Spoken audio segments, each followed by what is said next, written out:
Good morning students all of you. आज आपण विषय मराठी व्याकरण याचा प्रकरण वाक्य पृथक्करण आज आपण घेणार आहोत आणि त्याचा व्हिडिओ भाग चालू आहे आपला तिसरा. काय नाव आहे प्रकरणाचा? वाक्य पृथक्करण. वाक्य पृथक्करण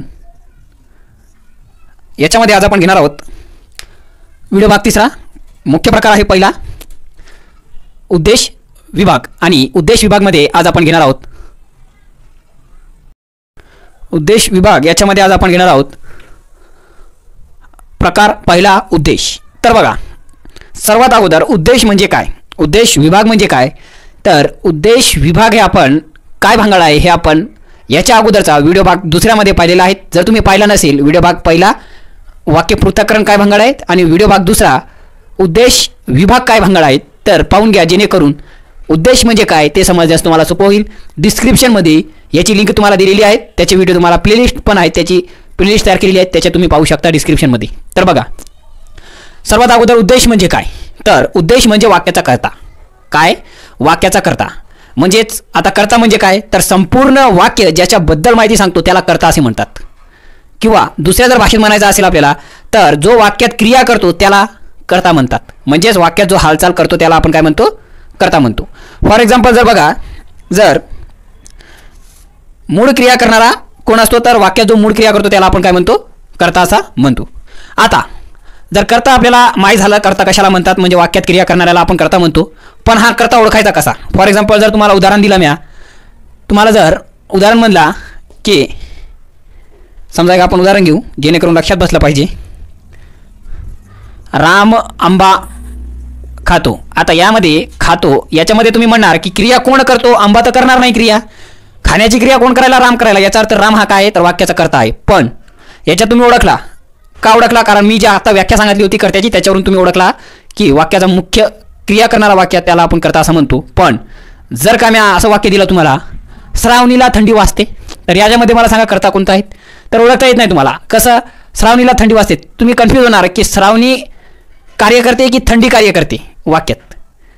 तर अशा वेळेस आपण एक व्याख्या लक्षात घ्यायला पाहिजेत. ती व्याख्या आहे बघा कर्त्याची जी व्याख्या आहे ती लक्षात घ्यायला पाहिजेत. बघा काय म्हणते? वाक्याच्या क्रियापदाच्या मूळ धातूला नारा नारी नारे हे प्रत्यय जोडून कोण किंवा काय ह्या शब्दाने प्रश्न विचारल्यास आपल्याला वाक्याचा कर्ता मिळतो. बघा किती सोपी व्याख्या आहे. काय म्हणते? वाक्यातील जो क्रियापद आहे, क्रियापद म्हणजे वाक्याचा मुख्य शब्द ज्याच्यावर सगळा वाक्य अवलंबून असतो. क्रियापद म्हणजे वाक्य पूर्ण अर्थपूर्ण करणारा आपण मागच्या भागामध्ये सुद्धा पाहिलेला आहे. बघा आता क्रियापद मला सांगा आता रामूचा शर्ट फाटला यामध्ये क्रियापद कोणता आहे तर शेवटचा शब्द वाक्याचा फाटला. काकांना बाळ झाले याच्यामधला शेवटचा शब्द कोणता आहे तर झाले तर हा पण क्रियापदच आहे. श्रावणीला थंडी वाजते यामध्ये शेवटचा शब्द कोणता आहे? वाजते तर हा काय? क्रियापद आहे. ते माझे वडील आहे याच्यामध्ये क्रियापद कोणता आहे तर आहे. लक्षात आला तुम्हाला? क्रियापद कशाला म्हणतात तर वाक्याचा शेवटचा शब्द किंवा वाक्याचा अर्थ पूर्ण करणारा शब्द याला आपण काय म्हणतो तर क्रियापदाचा म्हणतो. आता क्रियापद समजलं आपण. क्रिया काय म्हणते ते क्रियापदाच्या मूळ धातूला. आता धातू म्हणजे काय?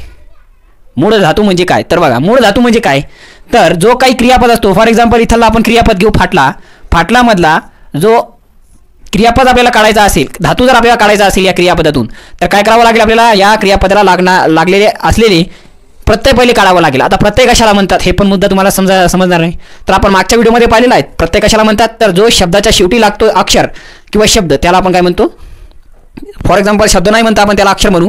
जे अक्षर शब्दाच्या शेवटी लागतात त्याला आपण काय म्हणतो? प्रत्यय असं म्हणतो. फॉर एक्झाम्पल प्रत्यय कसे असतात तर आ येतो पणपणा इता की गिरीवाई हे 9 10 12 जे काही असेल तर हे काय प्रत्यय आहेत. म्हणजेच हे प्रत्यय शब्दाच्या शेवटी लागतात. तर बघा फाटणारे. आता फाटला हा काय क्रियापद आहे याच्यामधला धातू जर काढायचा असेल तर याच्यामधला प्रत्यय पहिले वेगळा करावा लागेल. आता प्रत्यय कोणता आहे मग तर ला.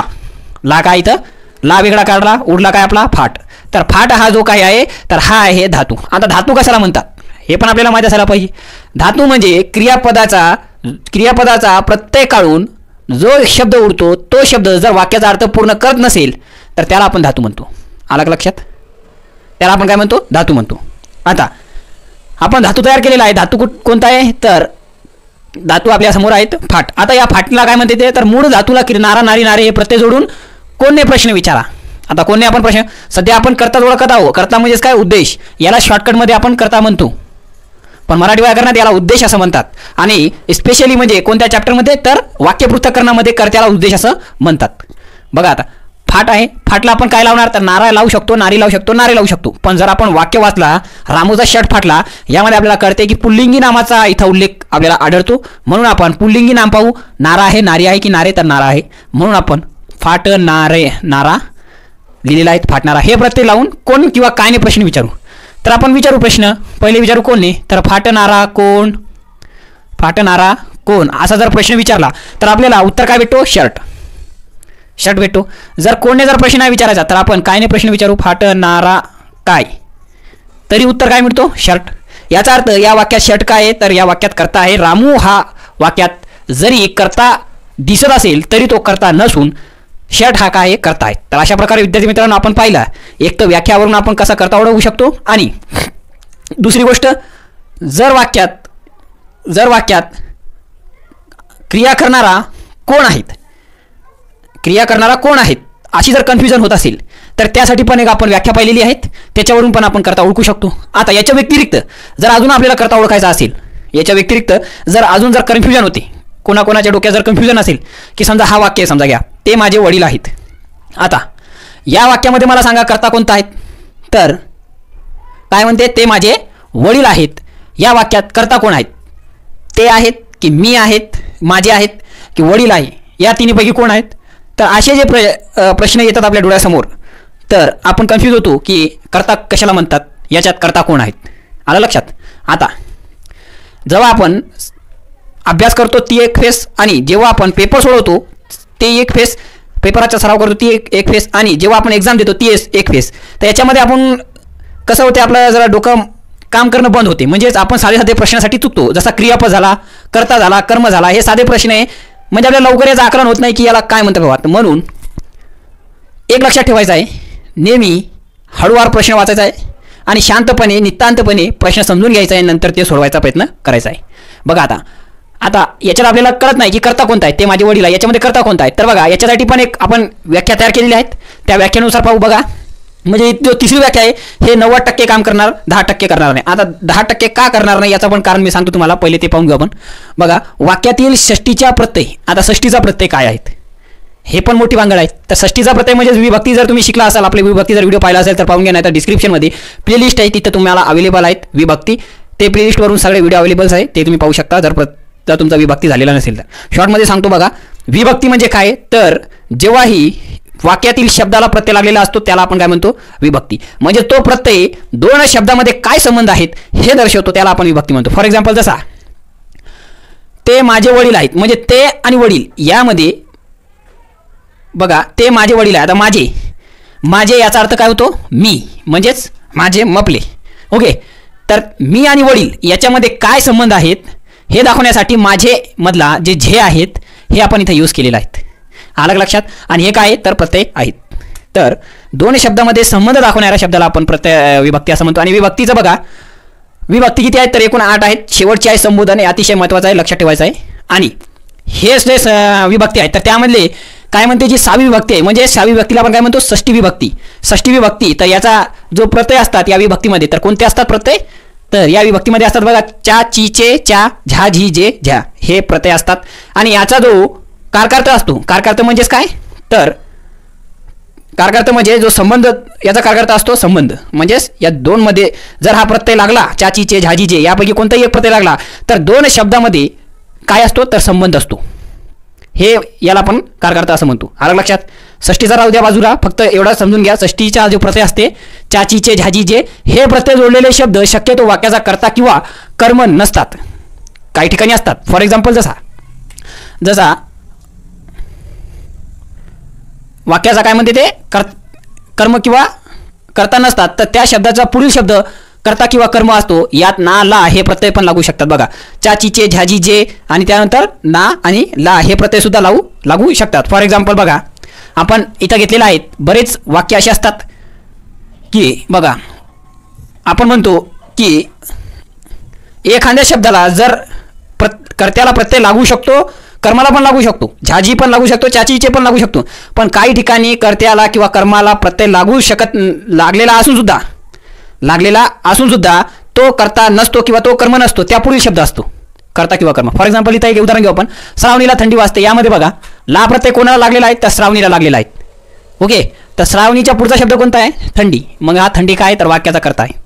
दुसरा जर पाहिजे असेल तुम्हाला ते माझे वडील आहेत, याच्यामध्ये झे प्रत्यय कोणाला लागलेला आहे झे तर माझे मला लागलेला आहे. याचा पुढचा शब्द कोणता आहे तर वडील, तर हा वाक्याचा कर्ता आहे. आला लक्षात. आता जर आपली जर वरची व्याख्या जर वाचली तुम्ही, वाक्यात नारा नारी प्रत्यय लावायचा आहे तर ते बी लावला तरी उत्तर वडीलच येणार आहे. बघा वाक्यात शेवटचा शब्द आहे क्रियापद म्हणजे काय आहे. आता या आहेला जर आपण नारा नारी नारे प्रत्यय लावला म्हणजे आहे मधला जर आपल्याला धातू काढायचा आहे तर याचा धातू होणार आहे बघा असणार. असणारे कोण असा प्रश्न विचारला तर वडीलच येणार आहे. याचा अर्थ वाक्याचा करता काय वडील आहेत.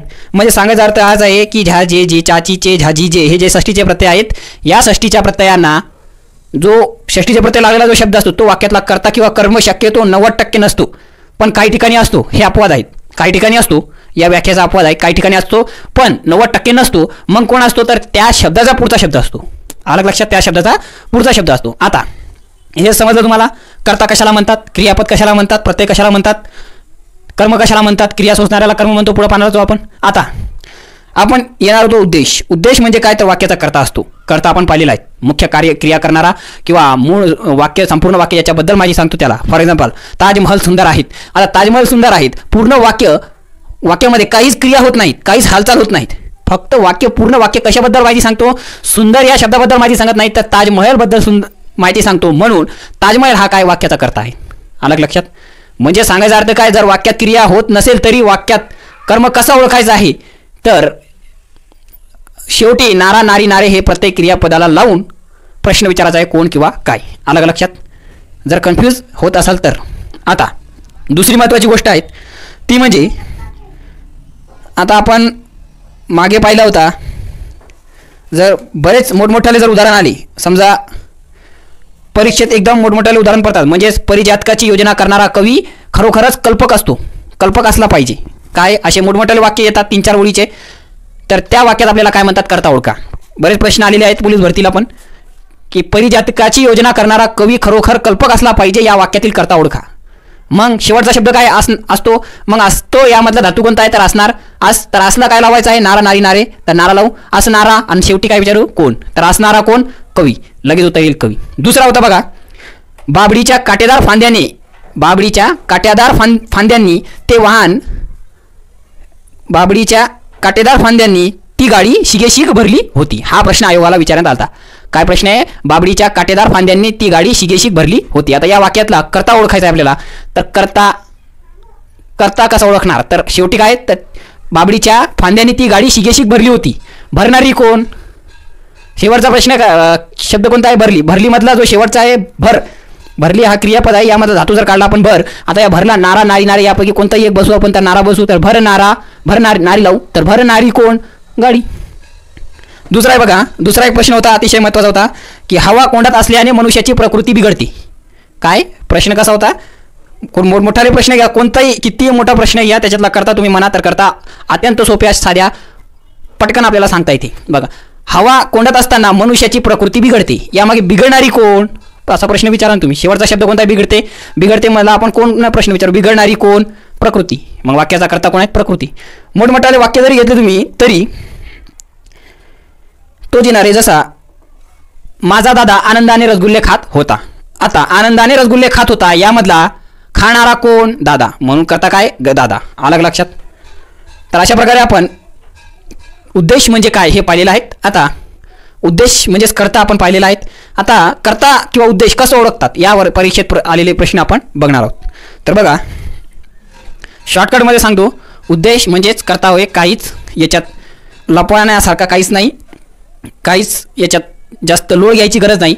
उद्देश फक्त नाव चेंज झालेलं आहे. आपण कर्ता म्हणतो पण वाक्यपृथक्करणामध्ये कर्त्याला उद्देश असं म्हणतात शॉर्टकटमध्ये. बघा विद्यार्थी मित्रांनो, आज आपल्याला उद्देश शिकायचा आहे आणि उद्देशमधला परीक्षेत कशा प्रकारचे प्रश्न विचारण्यात आलेले आहेत, किती सोप्या प्रकारे परीक्षेत प्रश्न यावर विचारण्यात आलेले आहेत ते आपण आज पाहूया, जेणेकरून उद्देश किती सोपा आहे हे आपल्याला कळतं. बघा काही प्रश्न घेतलेले आहेत. प्रश्न बघा परीक्षेत विचारण्यात आलेले आहेत. पहिला प्रश्न आहे, तिला मी आई म्हणतो. काय प्रश्न आहे, तिला मी आई म्हणतो या वाक्यातील उद्देश विभाग ओळखा. आणि हा प्रश्न विचारण्यात आला बघा, नांदेड पोलीस भरती आयुक्तालय कारागृह पोलीस भरती 2016 मध्ये काय प्रश्न होता? तिला मी आई म्हणतो आणि पर्याय दिले होते. पहिला होता तिला, दुसरा होता ताई, तिसरा होता आई होता, तिसरा होता मी आणि चौथा होता तिला आई म्हणतो. तर यामध्ये आपल्याला काय म्हणते? उद्देश ओळखा म्हणते. तर काय करायचं आहे? उद्देश म्हणजे म्हणणारा कोण? तर मी आला. मग पर्यायात पाहू आपण, मी आहे का तिसऱ्या पर्यायामध्ये आहे. पुढचा प्रश्न आहे बघा, पुढचा प्रश्न आहे प्रश्न क्रमांक 2. पांढरे दात मुखास शोभून दिसतात किंवा शोभा देतात. पांढरे दात मुखास शोभा देतात या वाक्यातील उद्देश ओळखा. आणि हा प्रश्न वाशिम पोलीस भरती 2016 मध्ये विचारला होता. आणि परत हाच प्रश्न STCL 1996 मध्ये सुद्धा विचारण्यात आला. बघा काय प्रश्न होता? पांढरे स्वच्छ दात मुखास शोभा देतात. पर्याय होता पांढरे स्वच्छ दात आणि शोभा. तर यामधला शोभा देणारे कोण? तर दात. तर म्हणून पर्याय क्रमांक 3 याचं उत्तर होणार आहे. पुढचा आहे बघा, पुढील वाक्यातील उद्देश व विधेय ओळखा. माझे वडील परगावी गेले. हा प्रश्न SRPF गट क्रमांक 15 पोलीस भरती 2016 मध्ये विचारण्यात आला. आणि इथं आपल्याला पर्याय दिले होते. पहिला पर्याय होता बघा, उद्देश माझे वडील आणि विधेय आज परगावी गेले. आणि दुसरा जो पर्याय होता, उद्देश माझे वडील आणि विधेय होता आज परगावी गेले.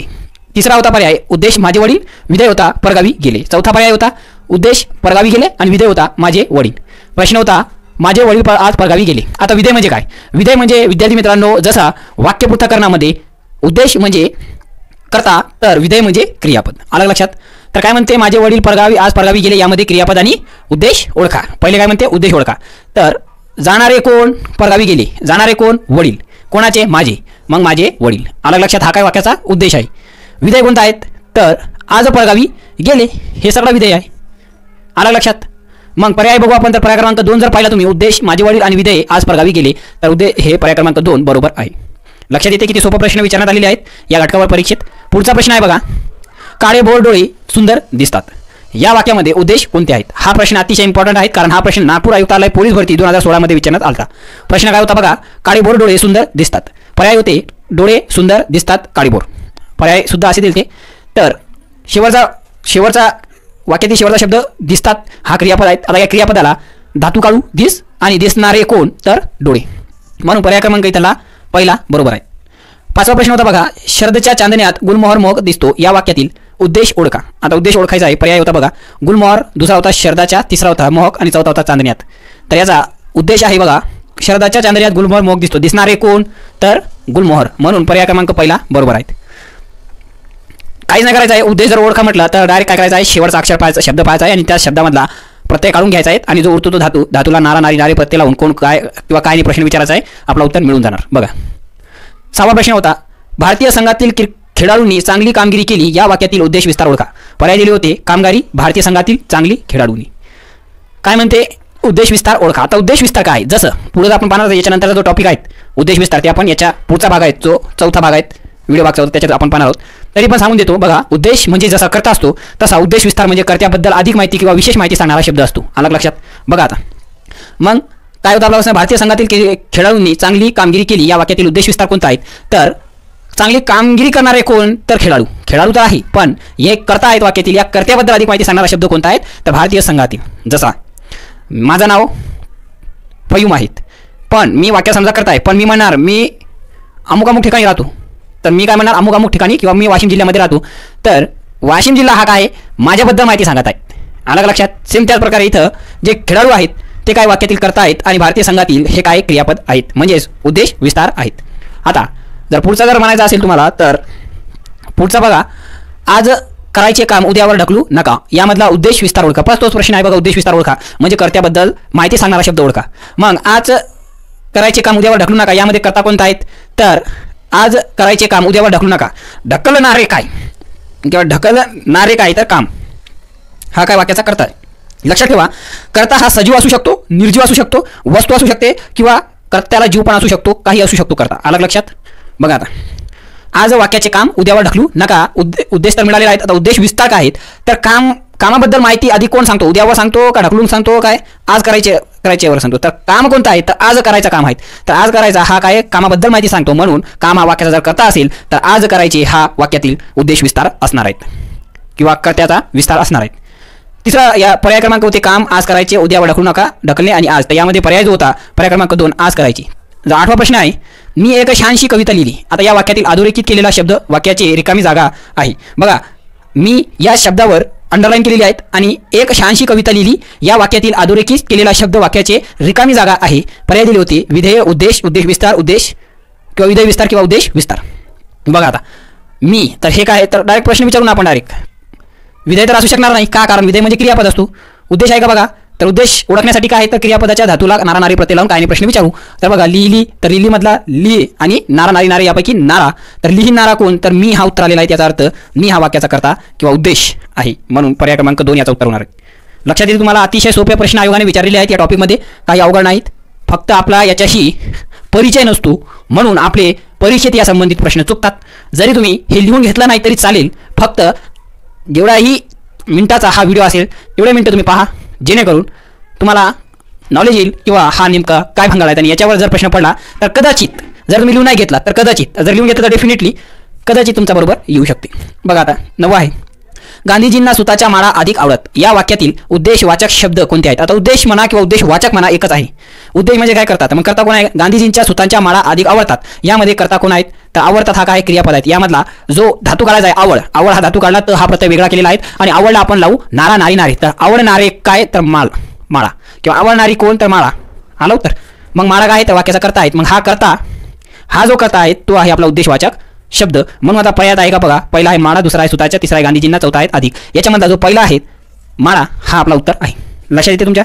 पुढचा आहे बघा 10वा प्रश्न आहे, सायकलवरून येणारा मुलगा आज आला नाही, उद्देश ओळखा. काय म्हणते, सायकलवरून येणारा मुलगा आज आला नाही, यामधला उद्देश ओळखा म्हणजे करता ओळखा. तर सायकलवरून येणारा जो मुलगा होता तो आज आला नाही, म्हणजेच येणारा कोण, डायरेक्ट प्रश्न विचारा ना क्रियापदाला. येणारा कोण, मुलगा. मग करता कोण आहे याच्यात, मुलगा. किंवा जरी आपण जर डोकं ठिकाणावर असेल, काय म्हणते मी, डोकं जर ठिकाणावर असेल तर आपण याच्यात पाहू शकतो की सायकल चालवण्याची क्रिया कोण करतो. सायकल तर आपल्या पडणार नाही, क्रिया कोण करतो, तर मुलगा करतो. मग डायरेक्ट कशा प्रश्न विचारायची गरज आहे, डायरेक्ट आपण मुलगा आहे असा सुद्धा म्हणू शकतो. आता पुढचा जर प्रश्न म्हटला तर याचा पुढचा प्रश्न आहे बघा, याचा पुढचा प्रश्न आहे बघा, याचा पुढचा प्रश्न आहे, पावसाळ्यात सगळीकडे फुले उमलतात. उमलणारे काय, हे काय म्हणते, वाक्यातील उद्देश ओळखा. पावसाळ्यात सगळीकडे फुले उमलतात, यामध्ये उमलणारे काय असा डायरेक्ट प्रश्न विचारून आपण क्रियापदाला शेवटचा जो शब्द असतो त्याला डायरेक्ट प्रश्न विचारायचा, काय आणि कोण. जरी धातू हितू काही कळत नसेल ना तरी डायरेक्ट काय आणि कोण, बस एवढा प्रश्न विचारायचा आहे. म्हणजे उमलणारे कोण, उमलणारी कोण, उमलणारा कोण. तर बघा आपल्याला उत्तर भेटते इथं, पावसाळ्यात सगळीकडे फुले उमलतात, उमलणारे कोण, तर फूल. आता पर्यायात पाहू फूल कुठे आहे. पहिला पर्याय दिलता पावसाळ्या, दुसरा दिलता फुले, तिसरा दिलता उमलतात, चौथा दिलता सगळीकडे. तर जो दुसरा पर्याय दिला होता फुले हा बरोबर आहे.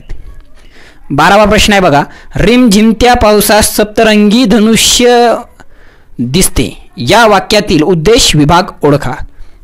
उद्देश विभाग म्हणते, ते काय म्हणते आपल्याला, उद्देश विभाग. उद्देश म्हणत नाही, ऐकून घ्या. उद्देश आणि उद्देश विभाग याच्यात फरक खूप आहेत. उद्देश विभागात कोण कोण येते, उद्देश बी येते आणि उद्देश विस्तार बी येते, पण उद्देशात मात्र करताच येतो. आलं लक्षात.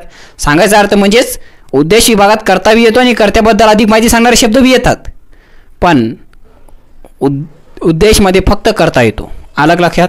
इथं मात्र आपली विकेट पडत होती जर नीट लक्ष दिलं नसतं तर. बघा, रिमझिमत्या पावसात सप्तरंगी इंद्रधनुष्य दिसले, या वाक्यातील उद्देश विभाग ओळखा. आता विभाग म्हणते डायरेक्ट ओळखायचा. मग उद्देश विभागात किती प्रकार पडतात, तर 2 पडतात. एक उद्देश पडते आणि एक उद्देश विस्तार पडते. म्हणजे कर्ता पडतो आणि कर्त्याबद्दल अधिक माहिती सांगणारे शब्द पडतात. हा प्रश्न लिपिक ठाणे 2009 मध्ये विचारण्यात आला. तर यामध्ये आपल्याला ओळखायचा आहे, एक तर कर्ता ओळखायचा आहे आणि दुसरा ओळखायचा आहे आपल्याला कर्त्याबद्दल अधिक माहिती सांगणारा शब्द पण ओळखायचा आहे. मग कर्ता ओळखू पहिले. तर इंद्रधनुष्य दिसले, मग दिसणारे कोण, तर इंद्रधनुष्य हे काय वाक्यातला कर्ता आहे.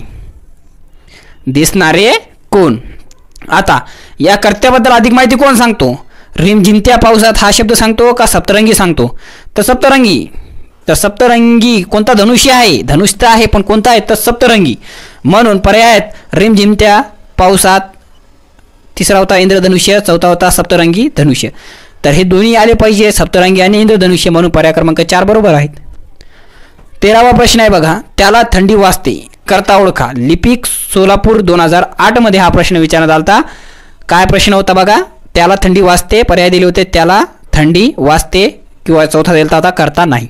यामध्ये बघा वाजणारी कोण, तर थंडी, म्हणून करता आहे.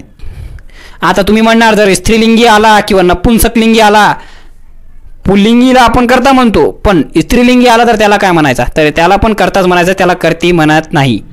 आलं का लक्षात? स्त्रीलिंगी असो, नपुंसकलिंगी असो, एकवचनी असो, अनेकवचनी असो, कसंही असो, त्याला डायरेक्ट काय म्हणतात, तर करता म्हणतात. ओके, लक्षात ठेवा. मग वाक्यात क्रिया करणारा कोणताही शब्द असो, मग तो निर्जीव असो, सजीव असो, स्त्रीलिंगी असो, पुल्लिंगी असो, नपुंसकलिंगी असो, अनेकवचनी असो, बहुवचनी असो, कसंही असो, त्याला डायरेक्ट करता म्हणायचा आहे, करती फरती काय म्हणायचं नाही. 14वा प्रश्न आहे बघा, आदिवासी लोक शिक्षणात मागे असतात, करता ओळखा. जलसंपदा भंडारा 2008 मध्ये हा प्रश्न विचारण्यात आला होता. पर्याय होते मागे, दुसरा होता आदिवासी लोक, तिसरा होता शिक्षणात, चौथा होता असतात. प्रश्न होता बघा, आदिवासी लोक शिक्षणात मागे असतात, यामधला करता ओळखा म्हणते. करता, तुम्ही म्हणणार करता काय करायला इथं, तर करताच बाबू, उद्देश म्हणजेच करता, कर्त्याचं दुसरं नाव उद्देश आहे. म्हणून जसा आता आदिवासी लोक शिक्षणात मागे असतात, म्हणजे क्रियापद कोणतं आहे, तर असतात. मग असणारे कोण, तर आदिवासी लोक. मग पर्याय क्रमांक 2 याचा उत्तर बरोबर आहे. 15वा प्रश्न आहे बघा, सुधासाठी कालच विमलने काळा परकर शिवला. हा अतिशय किचकट वाटणारा प्रश्न आहे आणि हे गोंधळून टाकणारा प्रश्न आहे. म्हणजेच असे जर प्रश्न पडले परीक्षेत, तर जर घाई असेल आपल्या मागं, तर मग डेफिनेटली चुकतात असे प्रश्न. प्रश्न काय होता बघा, प्रश्न काय म्हणते, सुधासाठी कालच विमलने काळा परकर शिवला. आता यामध्ये मला सांगा, सुधा करता आहे की विमल करता आहे की परकर करता आहे की शिवला करता आहे, काहीच नाही. हा प्रश्न वाहन 2008 मध्ये विचारण्यात आला होता. पर्याय दिले होते सुधा, दुसरा होता विमल, तिसरा होता परकर, चौथा होता काळा. तर यामध्ये बघा काहीच नाही करायचा. किती मी काय म्हणलं तुम्हाला, पहिलेच बाबडीच्या काटेदार फांद्यांनी ते वाहन शिग भरले होते. असे जरी प्रश्न आले, किती अवघड प्रश्न आले, तरी आपली एकच टेक्निक लावायची आहे, क्रियापदला धरायचं आहे, त्याला धरायचं आहे आणि त्याला म्हणायचं आहे कोण काय ने प्रश्न विचारायचा आहे त्याला धरून. बघा आता या वाक्यात मी तसंच करतो. सुधासाठी कालच विमलने काळा परकर शिवला. यामध्ये शिवला हा काय क्रियापद आहेत. आता या शिवलाला मी काय करणार आहेत, याचा प्रत्यय काढून टाकणार आहेत. म्हणजेच प्रत्यय काढणार, तर ला काढून टाकला मी. आता उरलेला आहेत शिव. तर शिव हा काय वाक्यात तर धातू आहेत. आता या धातूला नारा नारी नारे हे प्रत्यय लावणार मी. तर इथं लावणार मी शिवणारे कोण, शिवणारे कोण. तर मला लगेच करता भेटणार आहे. शिवणारे कोण विमल, विमलने काळा करता परकर परकर शिवला म्हणून विमल. आलं लक्षात. आता विमल भेटला आपल्याला, म्हणजे विमल पुढी नाही भेटली आपल्याला, विमल गुटका नाही भेटला. विमल हा काय या वाक्यामध्ये कॅरेक्टर आहेत, हा आहे करता. आता करता भेटला. मग करता कोणता आहे, पर्याय दिले होते सुधा, विमल, परकर, काळा. यामध्ये दुसरा आहेत विमल. आलं का लक्षात. पुढचा आहे बघा 11वा प्रश्न आहे, विजयनगरच्या साम्राज्याचा जिथे अंत झाला, या वाक्यातील अंत या शब्दाला वाक्य पृथक्करणात काय असे म्हणतात. रिकामी जागा असे म्हणतात. प्रश्न काय होता बघा, विजयनगरच्या साम्राज्याचा जिथे अंत झाला, या वाक्यातील वाक्य पृथक्करणामधला अंत हा काय आहे. आणि पर्याय दिले होते उद्देश, उद्देश विस्तार, क्रियापद किंवा विधानपूरक. आता तुम्ही म्हणणार विधानपूरक काय आहे, तर आपण स्टार्टिंगलाच पाहिलेलं आहे, बेसिकमध्येच पाहिलेलं आहे. जेवढे पण प्रकार आहेत त्याची एकदम सोपी भाषामध्ये त्याचा आपण परिचय करून घेतलेला आहे, काय भांगड आहे ते. तर बघा विधानपूरक म्हणजेच काय, असा शब्द जो कर्ता असून सुद्धा वाक्यात आणि कर्म असून सुद्धा जर वाक्याचा अर्थ पूर्ण होत नसेल, तरी जर तो शब्द टाकला तेव्हा तो वाक्याचा अर्थ पूर्ण करतो, अशा शब्दाला आपण विधानपूरक असा शब्द असं म्हणतो. आलं लक्षात. आता इथं काय म्हणते बघा, ते नंतरचा विषय विधानपूरक. पर्याय चालता म्हणून सांगितलं तुम्हाला. आता बघा विजयनगरच्या साम्राज्याचा जिथे अंत झाला, या वाक्यातील अंत हा शब्द वाक्याचा कोण आहे, तर उद्देश. उद्देश भाऊ पहिला पर्याय दिला उद्देश. उद्देशच बघू आपण. तर प्रश्न विचारू आपण क्रियापदाला धरून. तर होणारा कोण, झाला जर क्रियापद असेल तर त्याचा धातू निघत नाही, तर त्याचा धातू झाणारे ते नाही, तर इथं हो टाकायचं आहे आणि त्याला नारा नारी प्रत्यय लावायचा आहे. आलं लक्षात. होणारा कोण, तर अंत. मग अंत हा काय वाक्याचा कर्ता आहेत, म्हणून कर्त्यालाच काय म्हणतात, उद्देश म्हणतात, म्हणून पर्याय क्रमांक 1 बरोबर आहे. आलं लक्षात. आता पुढचा प्रश्न आहे 17वा बघा. मुसळधार पाऊस पडला, उद्देश विस्तार ओळखा. हा प्रश्न विचारला होता. असिस्ट ASST म्हणजे असिस्टंट 2012 मध्ये विचारला होता. पर्याय दिले होते. पर्याय होता मुसळधार पाऊस पडला, पाऊस पडला. बघा प्रश्न काय होता, मुसळधार पाऊस पडला, उद्देश विस्तार ओळखा. म्हणजे कर्त्याबद्दल अधिक माहिती सांगणारा शब्द ओळखा. तर कर्त्याबद्दल अधिक माहिती सांगणारा शब्द कोणता आहे, पहिले कर्ता ओळखायचा आहे. क्रियापदाला झाला ना, मग क्रियापद कोणता आहे, पकडा, पडला. पडलाला प्रश्न विचारू, मग पडणारे कोण, तर पाऊस भेटला कर्ता. आता कर्त्याबद्दल माहिती कोण सांगते, पडला सांगते का मुसळधार सांगते. पाऊस तर पडला, पण कसा पडला, मुसळधार पडला, म्हणून पडला हा काय वाक्यातील तर उद्देश विस्तार आहे. म्हणून पर्याय क्रमांक 1 बरोबर आहेत, मुसळधार. पुढचा आहे प्रश्न. अजून बघा, अजून भरपूर प्रश्न आहेत.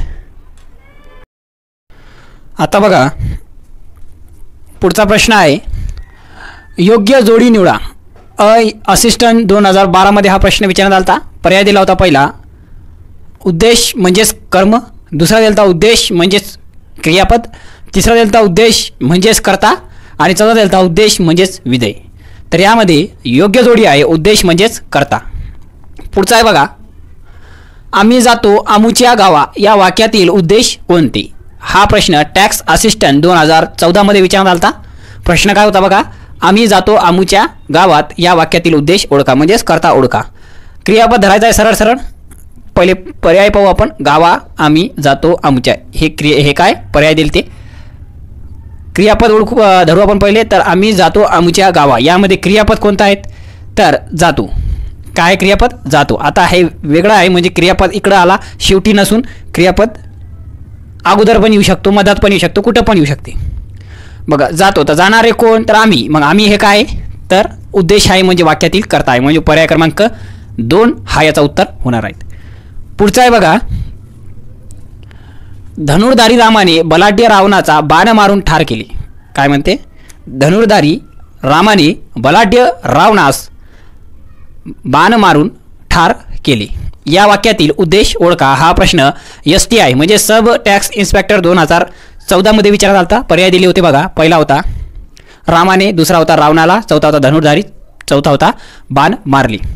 तर यामध्ये उद्देश म्हणते तर डायरेक्ट क्रियापद धरू आपण. तर मारणारे कोण, हे एवढा क्रियापद आहेत, म्हणजेच याच्यामध्ये धातू साधित पण आहेत, धातू पण आहेत. तर बघा धातू साधित म्हणजेच काय, तर बघा जेव्हा एखादा धातू जे वाक्याचा अर्थ पूर्ण करत नसेल, किंवा एखादा क्रियापद जर वाक्याचा अर्थ पूर्ण करत नसेल, तर दुसरा एक क्रियापद त्याला सहाय्य क्रियापद असं म्हणतात. तर दुसरा क्रियापद घ्यावा लागते, तेव्हा त्या जो दोन मिळून जो तयार होतो त्याला आपण धातू साधित क्रियापद असं म्हणतो. तर बघा ठार मारून ठार केली, तर मारणारे कोण असा जर प्रश्न विचारला तर राम भेटणार आपल्याला. मग राम हे काय वाक्यातील उद्देश आहे. जर असा पण प्रश्न विचारायचा नसेल तर डायरेक्ट आपल्याला वाक्यावरून कळते की क्रिया कोण करतो, तर राम क्रिया करतो. म्हणून पर्याय क्रमांक 1 याचा उत्तर होणार आहे. पुढचा आहे बघा, मला राजाश्रय मिळाला होता, पण राजकृपा मात्र माझ्या वाट्याला आली नव्हती. हा या वाक्यातील उद्देश आणि उद्देश विस्तार अचूक ओळखा. सब टॅक्स इन्स्पेक्टर 2014 मध्ये सुद्धा हाच प्रश्न विचारला होता. प्रश्न काय होता, पर्याय होते बघा, उद्देश काय याच्यातला, पहिला पर्याय आहे उद्देश काय याच्यातला, मिळाला होता, आणि उद्देश विस्तार आहे याच्यातला माझ्या वाट्याला. दुसरा जो पर्याय दिला होता त्याच्यात उद्देश हा बाणपण, मला पण, आणि उद्देश विस्तार हा वाट्याला आली. तिसरा जो होता उद्देश होता राजाश्रय मिळाला, आणि उद्देश विस्तार होता राजकृपा मात्र वाट्याला आली नाही. चौथा जो होता पर्याय त्याच्यात उद्देश होता राजाश्रय आणि राजकृपा होता उद्देश विस्तार.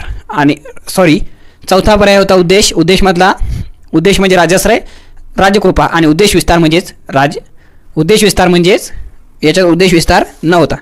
तर यामधला जो